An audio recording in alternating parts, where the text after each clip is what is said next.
안녕하십니까. 4월 20일 김경국TV 시작하겠습니다. 국민의힘 대선 후보 1차 경선 비조 토론회가 오늘 열렸습니다. 죽음의 조라고 불릴 만큼 굉장한 난타전이 벌어지지 않을까 이렇게 생각했지만 생각보다는 후보들이 탐색전을 벌였던 것 같습니다. 아마도 1차전에서부터 힘을 뺄 필요가 없다 이런 생각을 하지 않았나 싶습니다. 국민의힘 1차 경선은 김문수, 홍준표, 한동훈 후보 세 사람이 일단 앞서가는 모양새이고 뒤를 이어서 나경원, 안철수 후보가 추격하는 구도인데 나경원 후보가 좀 더 앞서가는 그런 모양새로 보여지고 있습니다. 나경원, 이철우, 한동훈, 홍준표 네 사람이 포함된 오늘 비조 토론에서는 적당하게 열기가 올랐고 후보들도 적당하게 힘 조절을 했던 그런 토론회였습니다.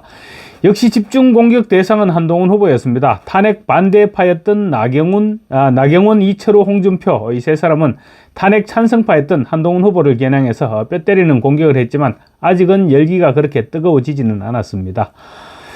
토론 초반 의외로 한동훈 후보와 홍준표 후보 사이에는 서로 우리는 좋아하는 사이다, 사이가 좋다, 선배님 한동훈 후보는 아직 정치를 계속해야 되지 않느냐 이런 식으로 두 사람이 서로 편안한 분위기를 이어가기도 했습니다. 충돌을 기대했던 사람들에게는 아쉬웠을 수도 있어 보이지만 경선 이후 화합을 기대하는 당원들의 입장에서는 아마 보기가 좋았을 것입니다. 사실 홍준표 후보는 한동훈 후보가 비대위원장 시절부터 거의 매일이라고 해도 좋을 만큼 매 순간 저격을 해왔습니다. 인신공격이라고 해도 좋을 정도로 그 정도로 저격을 했죠. 그래서 토론회를 붙으면 굉장히 심하게 치고받고 하지 않을까 그렇게 우려했는데 생각보다는 훈훈하게 토론이 진행됐다고 그렇게 평가할 수 있을 것 같습니다.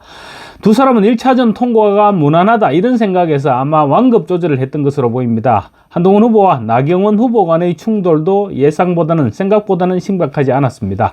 지난해 당대표 경선 당시 한동훈 후보는 자신이 법무부 장관 시절 나경원 후보가 국회 선진화법 위반으로 기소된 사건을 빨리 정리해달라고 청탁을 했다고 주장해서 피 튀기는 공방이 벌어졌죠. 앙금은 아직도 남아있습니다. 그런데 오늘은 시간 제약도 물론 있었지만 일단 한동훈 후보가 나경원 후보의 공격을 피해감으로써 토론에 그렇게 불이 붙지는 않았습니다. 한동훈 후보는 윤석열 전 대통령의 탄핵에 대한 정당성을 입증하기 위해서 새 후보에 대해서 탄핵에 대한 입장을 물었는데 홍준표 후보는 대통령이 정치적인 책임을 져야 한다 이렇게 답변을 했습니다. 그렇지만 이철우 후보는 한동훈이 과연 이 경선에 참여할 자격이 있느냐고 직설적으로 불쾌감을 표시했습니다.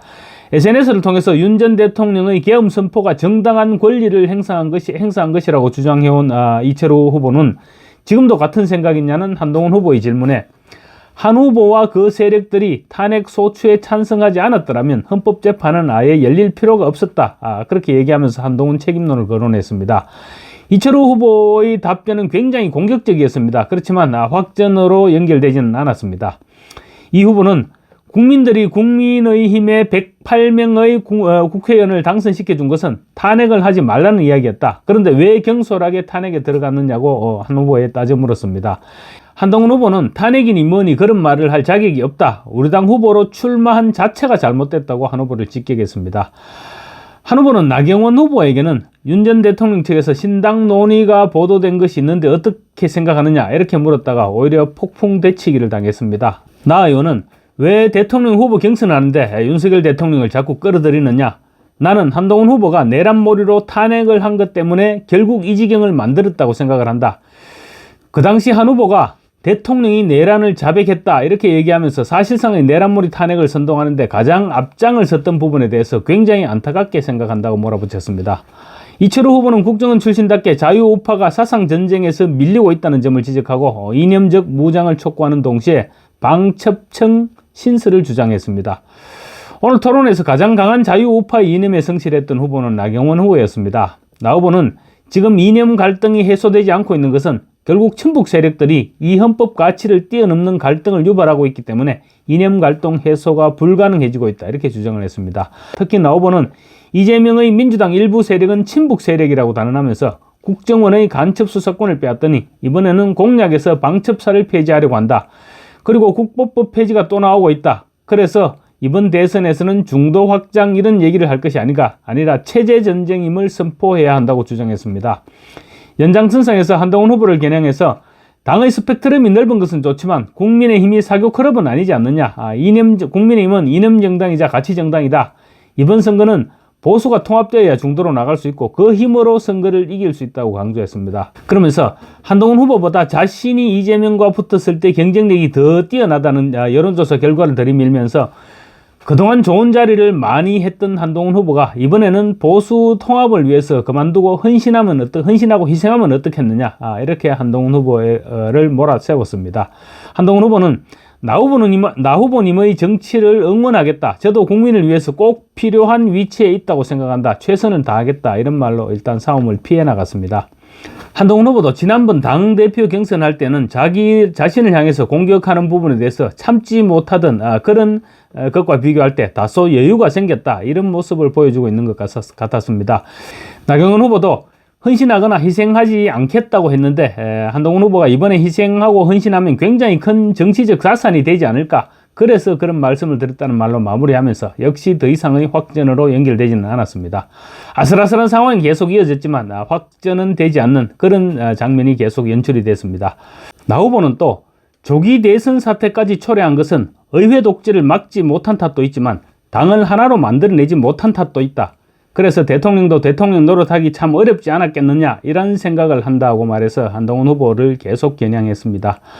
2라운드에서는 한동훈 후보는 홍준표 후보에게 꼬박꼬박 선배님 이런 호칭을 사용하면서 저도 선배님을 좋아한다 이렇게 말하기도 했습니다. 그러자 홍준표 후보 역시 옛날에는 별로 안 좋아했지만 지금은 나도 한 후보를 좋아한다고 맞장구 치는 그런 모습을 보이기도 했습니다. 홍 후보는 마지막 장면에서 한 후보의 뼈를 때리는 질문을 했습니다. 지지 모임인 청년의 꿈에서 꼭 물어보라고 하더라. 이렇게 얘기하면서 우선 키도 큰데 뭐 하려고 키높이 구두를 신느냐? 그 다음에 생머리냐 가발이냐? 또 보정속옷을 입었느냐? 이런 질문을 청년의 꿈에서 해달라고 하던데 유치해서 안 하겠다. 이렇게 얘기했습니다. 물어볼 것은 다 물어보고 한마디로 쪼커를 준 것이죠. 홍 후보는 그러면서 정치 대선배 입장에서 물어보겠다. 고깝게 듣지 말라. 우리 공통 목적이 중범죄자 이재명이 대통령이 되는 것을 막기 위해서인데 법무부 장관을 할 때 왜 이재명을 못 잡아 넣느냐. 비대위원장으로 있을 때도 총선에서 참패를 하지 않았느냐. 이렇게 추궁했습니다. 그러자 한 후보는 자신이 비대위원장 시절 여소야대 상황에서 이재명의 체포동의안을 통과시켰고 총선 실패는 그 이후 당대표 경선에서 63%로 당선되면서 평가를 받았다고 강조했습니다. 전체적으로 오늘 토론회는 탐색전 느낌을 주는 그런 한판이었다고 평가할 수 있을 것 같습니다. 한동훈 후보님, 그동안 좋은 자리도 많이 하셨는데 보수 통합을 위해서 이번에 대통령 후보는 좀 그만두시고 좀 헌신하시면 어떻겠습니까? 저는 나경원 후보님의 정치를 응원하겠습니다. 그리고 저도 국민을 위해서 지금 제가 하시겠습니까? 안 하시겠습니까? 이 상황에서 제가 꼭 필요한 위치에 있다고 생각해요. 제가 최선을 다하겠다라는 말씀을 드립니다. 예. 우선 키도 크신데 뭐 하려고 키높이 구두를 신습니까? 네, 청년이 아니신 것 같은데요. 그런 질문을 하시는 거 보면. 됐습니다. 예. 그 다음에 생머리냐, 보정 속옷을 입었느냐, 이 질문도 내가 유치해서 안 하겠습니다. 유치하시네요. 페이스북에 3월 13일 날 윤 대통령의 비상계엄 선포가 정당한 권리를 행사한 것이다라는 말씀을 하셨어요. 헌법재판소에서 결론이 난 지금도 그렇게 생각하시는 것인가요? 그런데 탄핵 소추를 안 했으면 헌법재판을 받을 필요가 없잖아요. 108명 국회의원을 준 거는 탄핵을 하지 마라. 대통령 지켜라. 제가 이런 이야기인데 주도니까요. 왜 경솔하게 탄핵에 들어갔나 이 말이에요. 자, 정당한 권리를 행사한 것이라고 생각하십니까? 한동훈 후보가 지금 그런 말을 할 자격이 있나? 지금 우리 당 후보로 나왔다는 자체가 잘못된 거 아니야, 지금. 예. 정당한 권리를 행사한 것이라고 생각하시는 것이죠? 그렇죠. 또 내란이라 하는 말이 대통령이 무슨 내란이 있나 이게. 권력을 잡으려고 내란하는 거죠. 저는 딴 말씀은 아니고 최근에 들어서 윤석열 대통령 쪽에서의 신당 논의가 보도된 것이 있습니다. 여기에 대해서 어떻게 생각하시는지 한번 듣고 싶습니다. 왜 대통령 경선하는데 윤석열 대통령을 자꾸 끌어들입니까? 저는 한동훈 후보가 내란몰이 탄핵을 선동한 것 때문에 정말 결국 이 지경을 만들었다고 생각을 합니다. 그 당시 대통령이 내란을 자백했다 하면서 사실 내란몰이 탄핵을 선동하는데 가장 앞장섰다.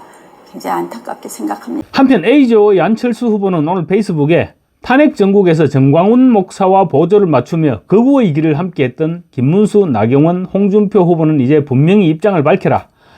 여전히 전 목사의 생각을 따르고 그와의 관계를 끊지 못하겠다면 정광훈 당으로 가서 경선하라. 이런 글을 올렸습니다.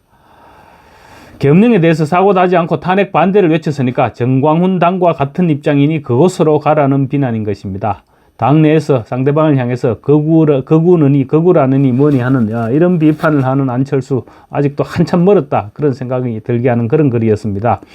1차 경선에서 탈락할 위기에 직면하니까 최후의 발악을 하고 나선 것인데 아직도 정신을 차리지 못하고 있다 이런 비난을 받아 마땅한 그런 글이었습니다. 안철수는 또 무슨 일이 있더라도 이재명 후보의 집권만은 막아야 한다. 대선 승리는 외연 확장에 있다고 목소리를 높이기도 했습니다. 그래서 안철수 본인만이 이재명을 이길 수 있다고 주장했는데 보수 지지층의 지지조차 담아내지 못하는 주제에 어떻게 이재명을 이기겠다는 말인지 정말로 자기 생각을 벗어나지 못하는 안철수다운 발상이다. 이런 비난을 받고 있습니다. 진짜 당을 떠나야 할 사람은 바로 정체성이 동떨어진 안철수 자신이 아닐까 싶습니다. 안철수야말로 국민의힘에서 떠나 민주당에 가서 이재명과 함께 경선을 치르는 것이 맞지 않을까 이런 지적들이 지금 터져나오고 있습니다. 감사합니다.